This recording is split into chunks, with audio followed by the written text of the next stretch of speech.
Préparez le CV. Voici un exemple de CV aéré où toutes les parties sont clairement séparées. Commencez par vos données personnelles. Il n'est pas question de raconter sa vie, mais marquez le nécessaire. Votre identité, votre âge, et pas seulement votre date de naissance. Vos coordonnées valides, les recruteurs ne passeront pas tout leur temps à chercher à vous contacter, et finalement votre nationalité. Ne négligez pas le titre de votre CV. Dans un souci de clarté, il est conseillé de marquer le titre du poste auquel vous postulez. Vous pouvez avoir plusieurs CV avec un titre différent, selon le poste pour lequel vous postulez.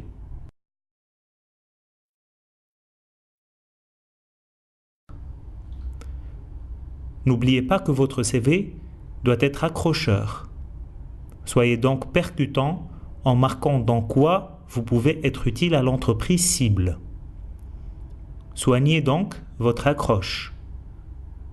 Cette mise en avant permettra au recruteur de juger rapidement votre CV et de la classer dans la pile des CV à étudier en profondeur.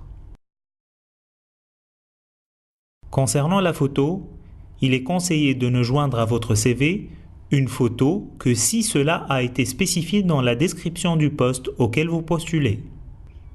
Ne choisissez pas celle qui vous met le plus à votre avantage, mais optez pour la sobriété en choisissant une photo d'identité neutre. Soignez le corps de votre CV qui, comme nous avons déjà dit, doit être cohérent et clair. Faites attention à bien délimiter les différentes rubriques.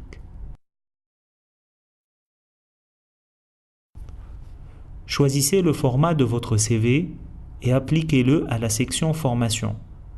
N'oubliez pas la rubrique des langues en spécifiant votre niveau, bilingue, courant ou notion. Pour la section des connaissances en informatique, regroupez-les par type. Exemple, outils bureautiques, Word, Excel. Langage de développement, etc. Mettez une adresse mail active et un téléphone valable pour qu'on puisse vous contacter.